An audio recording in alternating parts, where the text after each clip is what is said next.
Hey you guys, Matt Allen here. Welcome back to Tactical Bassin'. Today we're headed out on the water. We've got beautiful conditions. Come along, let's go fishing.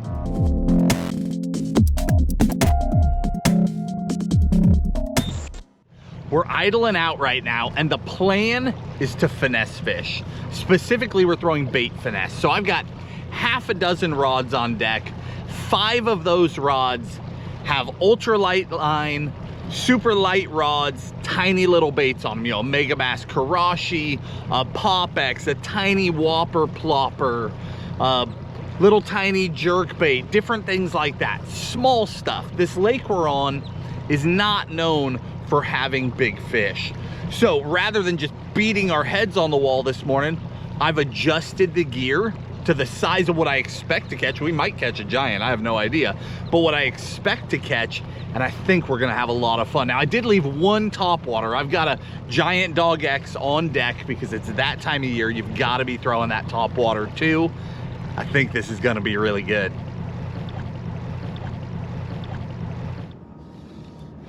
First cast, camera's not even on. I came off pad and something blew up right next to the boat out in open water. I dropped the trolling motor, grabbed my Pop-X stick with a Pop-X on it, little tiny popper. Look how loaded up this rod is. Oh, that's awesome.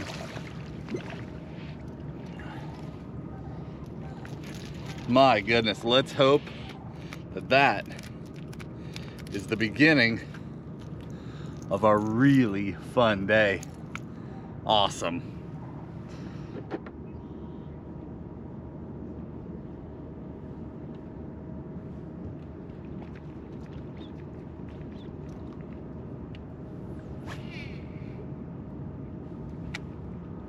I just saw a fish blow up. The minnow he was chasing was maybe an inch long,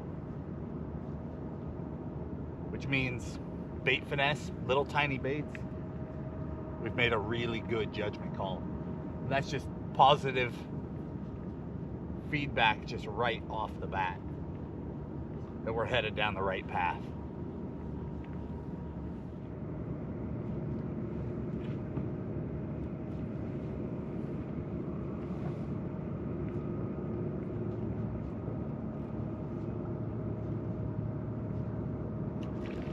Got him.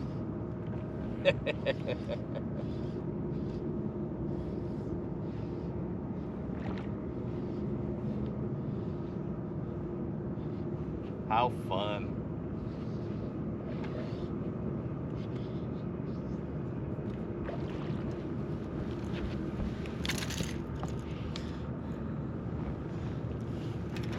You know, not the biggest bass in the world, but when you set your gear accordingly, even these smaller fish are just ripping.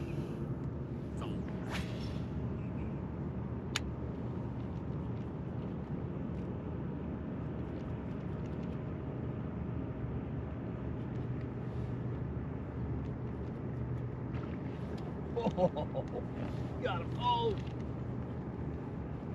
got him. The fish ate it 3 times.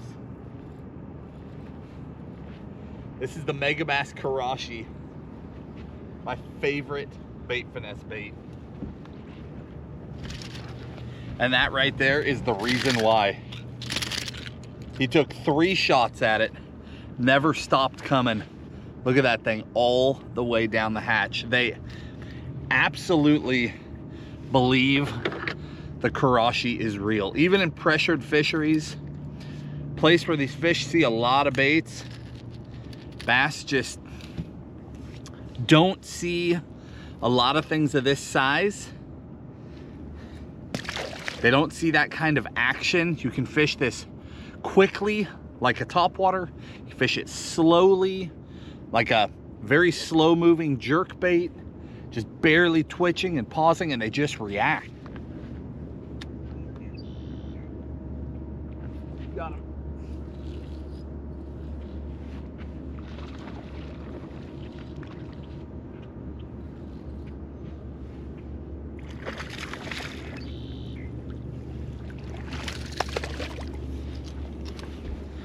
same thing, completely down the hatch in there.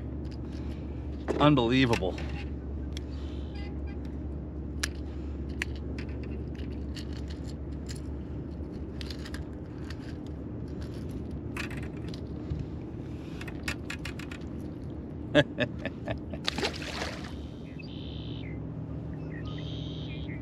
Missed him.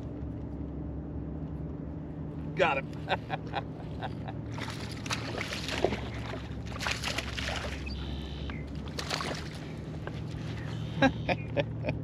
Oh, it's just clockwork.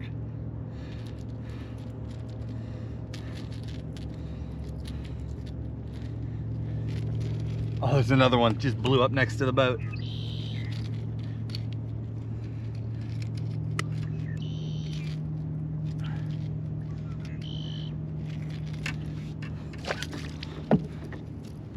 Right here. I'm telling you, this Karashi in particular is just a deadly bait. Bait finesse as a whole is an amazing way to target fish. But this bait, even amongst bait finesse, this bait stands out.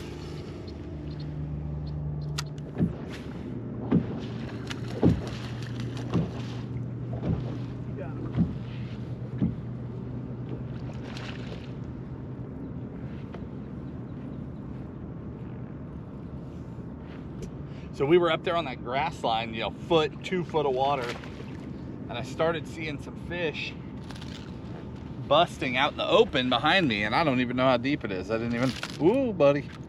Didn't even look down. 8 foot of water. The cormorant came, started crashing around them, which tells me they're after bait, right? He wants in on it. So I jammed out here. That was the first cast. First cast. They just, this time of year, post-spawn fish can get super weird, right? They can get into kind of a funk. They're difficult to catch. You can see them, but you can't get them to bite. They're chasing small bait.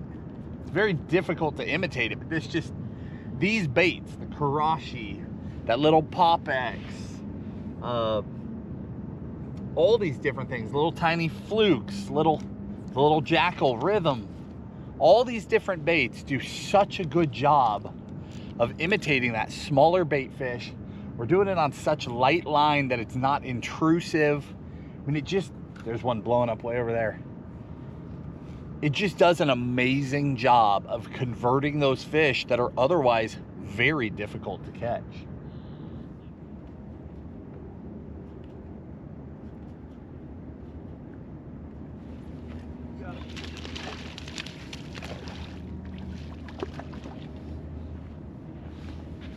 I switched over to that soft jerkbait, that little jackal. And guys, I'm gonna link all the gear in the video description because I'm using very specific hooks for specific baits, obviously specific line, specific gear. Now, this is actually a budget combo, that Cash and Element 610 medium light, and I've got that arc gravity on it. We're always trying new gear. This is my first day with this reel. Just getting to know it. We're constantly adapting. I've also got higher end stuff with me as well. Like I grabbed that Abu Garcia. There's in the Zenin family, their high end family. They introduced a couple BFS rods. I grabbed one of those. You know, we've got to know from budget to high end. We've got to know what's out there, what works, what's worth the money, what's not. So Tim and I are constantly adapting to help you guys. But in the video description today, I'll link all the baits that I'm using, the specific lines, whether that's straight fluoro, whether that's braid to leader, just to help you guys out. But this is exactly how I hoped today was going to go. Now, my plan was actually to go fish a backwater. I had looked on the map. I've never been on this lake. Looked at the map. I saw a couple of canals, like shallow backwaters. Look at them right there.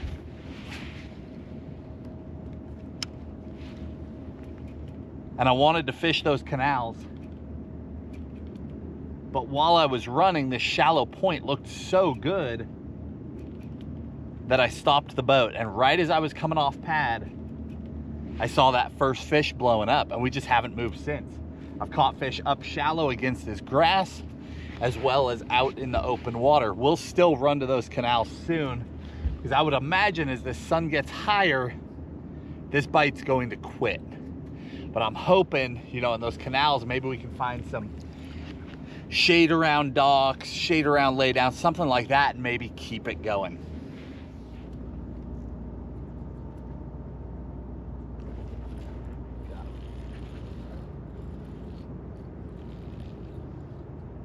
Golly, that's fun.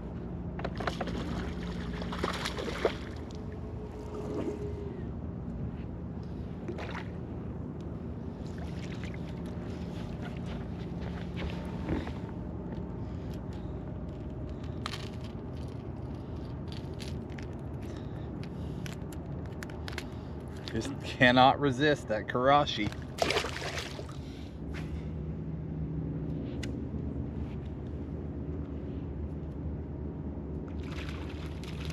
Uh-oh, that's not a bass.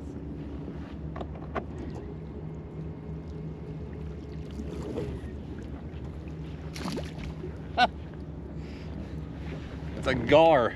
A gar just ate that Karashi.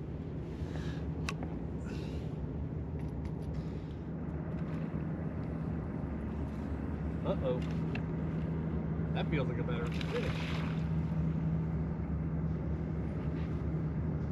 All right, he's got me down in the grass. Now, this is a place where I would normally be fishing 65-pound line.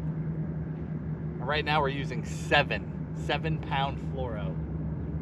And he's got me wrapped up, but I'm just keeping it tight. I'm taking my time. We'll slide up here and I'll bet we can get him out.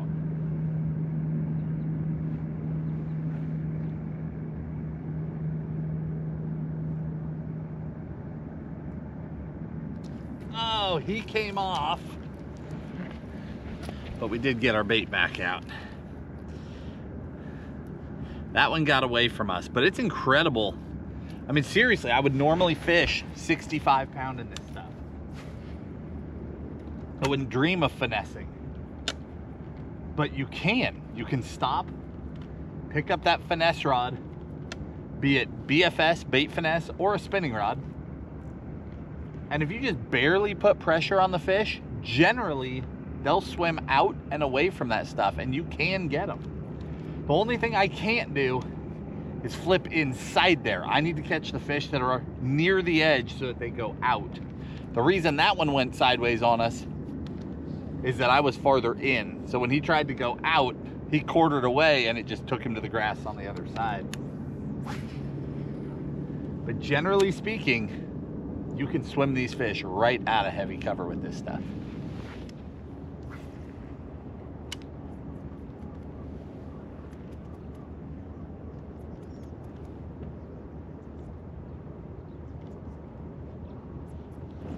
Got him. Right on the edge of that grass. Hey, buddy.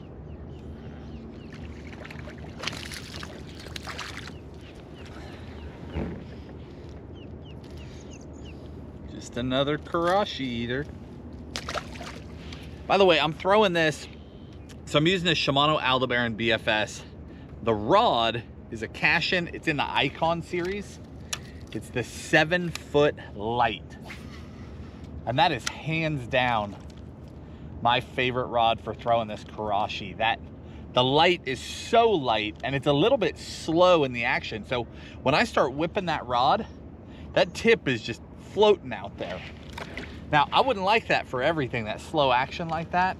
And it doesn't say slow on the blank. It says 7-foot fast. 7-foot light fast. Line 2 to 8 pound. And that is an accurate rating. But I don't agree with the fast. To me, it feels a little bit slow. That's just what I actually experience with the rod. But for a Karashi, where I'm working that bait so quick, or poppers, little walking baits, I get more action out of this bait because of this rod. Like the rod that tip will get whipping and it'll hit that bait faster than I can actually hit it myself. And I get more action out of it. And I've just fallen in love with this combo for that bait. I'm using that, I've talked a lot about this line from Daiwa. It's that J Fluoro. It's the hidden, so it's the green fluorocarbon. I get amazing life out of that line. I feel like I get more distance out of it. I've got this combo so perfectly dialed, it's ridiculous. All right, guys, that wasn't bad for an unscheduled stop, huh? That's the way to start the day right there. Let's keep moving. I had some backwaters, like I said, some canals in mind I wanted to fish. This was just a random stop. Maybe I'm making a mistake leaving. I don't know. I can already tell the fish are sucking up tight to that grass edge, but we're still getting bit. We could definitely keep catching them, but because I've never been here, I just want to see more of the lake. Hopefully we're not running to a fishless area. I have no idea until we get there, but let's go find out.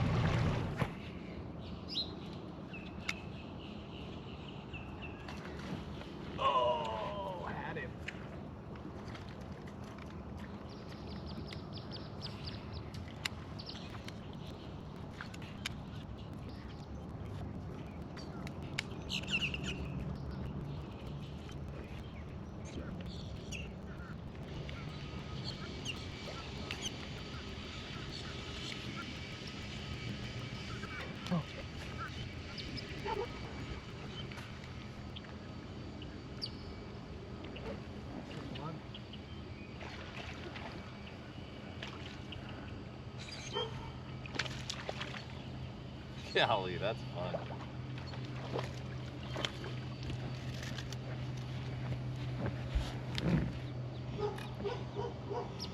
Eating that baby Pop X.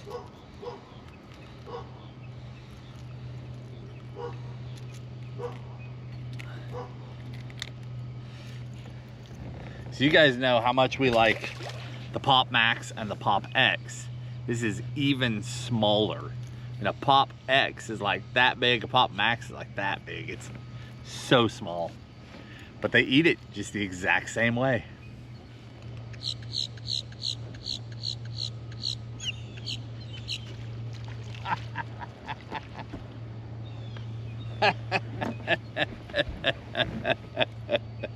I mean, I had heard that this was a small fish lake, but that takes the cake right there. That's hilarious.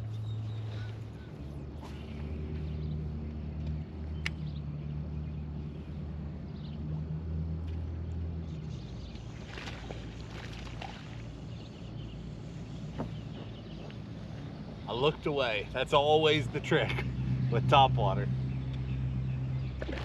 Why is that? You take your eyes off, they know it.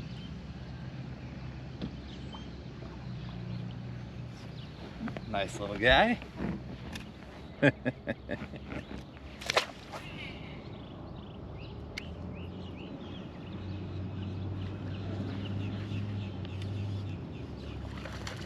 little better one.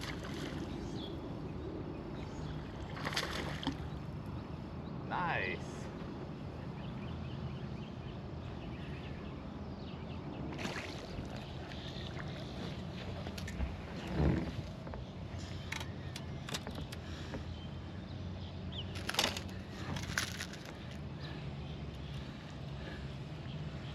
Little better fish there. We'll take him.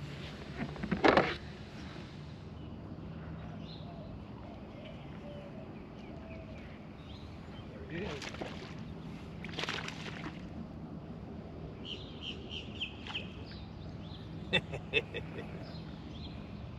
Even the little ones, and actually he's a medium one, are a riot on this gear. Whoa, that was close.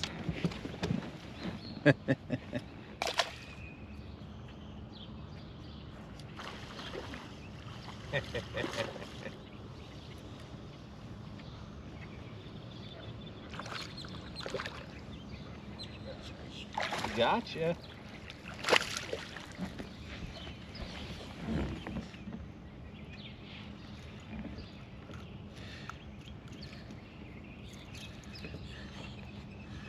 Guys, today's video This is for all of you that live on fisheries that frankly just aren't that good. And what I mean by that is you go fishing, you catch fish, but you come home and you get on the internet and you see us catching giant bass, you see other people catching giant bass, and you don't have those in your lake, or at least you haven't unlocked those yet in your lake. That can be so frustrating. So many people compare themselves to people all over the country that are on fisheries that are really good, right? So today I wanted to drop in on a place. I'm traveling. And in fact, we're gonna have to cut this short here pretty soon because I'm still traveling. But I wanted to drop in, instead of dropping in on a lake that was supposed to be amazing, I wanted to drop in on one that was supposed to be tough. Because a lot of you guys face that every day. And it's easy for that to beat you up. And I wanted you guys to see that under the right conditions, with the right baits, you can have an absolute blast. Who cares how big the fish are? You know, if a 5-pounder eats this, or if a 5-pounder is under that dock and I put this up there, he's probably gonna eat it. And I'm gonna get him, but I'm gonna have the battle of a lifetime on my hands. But if I throw it up there and another 10 or 11 incher eats it, I'm still gonna have a blast. It doesn't matter how big these fish are.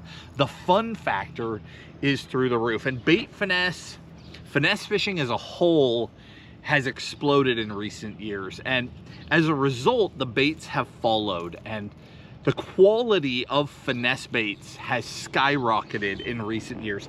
There's been great finesse options for decades, but there are some really, really good precise baits now. This, a Karashi, some of these other little tiny baits. And in fact, maybe I'll catch 1 or 2 more and then I'll sit down and show you the exact baits I have tied on today. Because I came out with 5 baits with a plan, even though I had no clue what was going on in this lake. I had sort of a 1-2 punch in my mind of how I was going to approach it. And I'll show you those before we wrap it up. Golly, that's fun.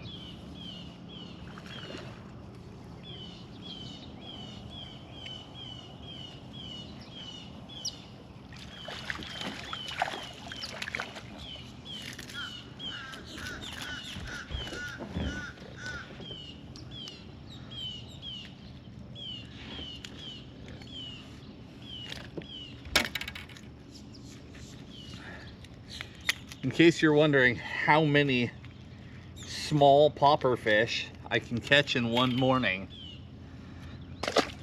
hopefully the answer is 1 more. That does not get old. I don't care how big they are.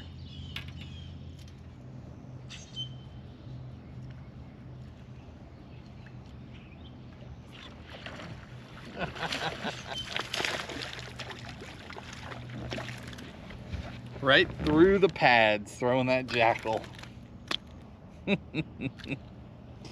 Normally that would be a heavy cover application. Not today. All right, guys, before we wrap it up, let me walk you through these baits and sort of the mindset, because bait finesse fishing is no different than traditional bass fishing, right? There's going to be times where fish are aggressive. There's going to be times where they're lethargic. Going into today, I had no clue what to expect. So I tied on 5 baits. Well, I actually tied on 6 because I had a giant dog X with me too, which never came out. Never even made a cast with it. I only threw 3 of the 5 baits that I intended to throw on bait finesse. That's why I want to show them to you. But the idea was that I assumed, or at least I was hoping, I could get on a reaction bite when we had lower light. And then as that sun started getting up high, which it's doing now, that would probably start to fade, and maybe I would need to switch to finesse, which is funny since it's all finesse, but to slow moving finesse. So the idea was start with reaction, and I had 3 baits for that, and I only threw 2 of them. Well, actually I threw the 3rd, but I only threw it for 2 casts. So obviously our 1-2 punch was the Karashi and the baby Pop X. Both unbelievable baits, and there are some other phenomenal little poppers in the BFS family, and maybe I'll link some of the others in the video description for you too, as well as the specifics of gear, because like here I'm throwing a Cashin and a Shimano, here I'm throwing a Mega Mass and a Cast King, you know, Daiwa, Zen, and We got all sorts of stuff on deck here. We're always playing with gear. But again, these two baits are my main 1-2 punch in the morning. My third was the little Whopper Plopper, a Whopper Plopper 60. Most people don't even know that bait exists. This is it. Little tiny Whopper Plopper.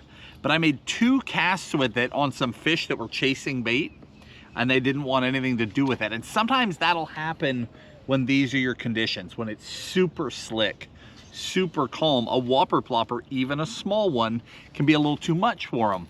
But I wasn't sure what I was facing today, so I was prepared to throw a Whopper Plopper, you know, if there was chop on the water, or I needed to cover more water, and then the popper and the Karashi if it was exactly what we ended up with here today. Now this is a high-end combo.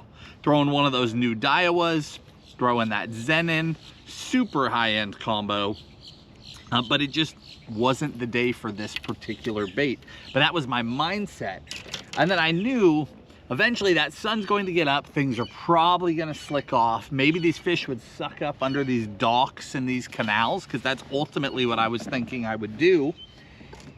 And that brought me to these 2 baits, one of which you saw, that Jackal Rhythm Wag, which is such a deadly bait. I mean, I've done so much damage with this thing through the years. It's just a micro size soft jerk bait. I throw it on a very, very specific BKK hook. That's how I get the best action out of it. As easy as bait finesse is, I'm still very picky about my tackle and my baits, because I want to maximize my opportunities, because even though this is making small fish fun, it's shocking how many great big ones eat it, and you still need to be prepared for that. So my 1-2 punch, again, slowing down, was going to be the Rhythm Wag, because I could fish that on the edges of shadows. If I had, you know, there's some scattered lily pads, grass, I could fish it really well through that stuff. And then the other one is that thin Senko. And this is on a Hayabusa hook. Again, a very specific hook. And I'll link that stuff in the video description for you. But this setup right here, we all love throwing a Senko. We know how well it works, right? Sometimes you have to do it. If the fish were in a mood, if they were lethargic, a Senko's a great option. But when you're throwing tackle this light, you know, Shimano X-Pride 6.8 light, super light tackle, 7-pound fluoro, you go throw a 5-inch Senko on that, and just the bait itself overloads this gear. So we go down to that thin Senko, which is less than half the mass, maybe even a third of the mass of a standard 5-inch Senko, but I still get a full 5-inch presentation. I just don't have all that weight dragging me down on this light tackle. So that was my 1-2 punch. I was prepared to fish aggressively. I was prepared to slow it down and pick apart targets, just depending on what the fish were doing. This is an awesome way to fish. I mean, this is what I came prepared with. This is my tackle for today. You know, I was also, of course, I'm always prepared to throw the little tiny craw style baits, little creature baits, because you never know if these fish were a little deeper. I needed to put that 1/16 on, little tiny tungsten weight, kind of flip the edges of cover. I could have done that as well, but I didn't need a lot of tackle. This is way more than I actually needed. I needed like 3 baits and a couple of spares was all I needed. But this is not a complicated way to fish. You can do it on fisheries that have giant fish when they get finicky. You can do it on fisheries that have small fish and you want to have more fun catching them. But it is a very effective way to fish. I hope you guys enjoyed coming along this morning. I had a blast. I caught a pile of fish and they were way more fun than they would have been if I had hooked them on 65-pound braid out in that heavy cover. This is it's just a good time. There's no way around it. If you guys enjoyed the video, hit the like button, subscribe to the channel, and we'll talk to you soon.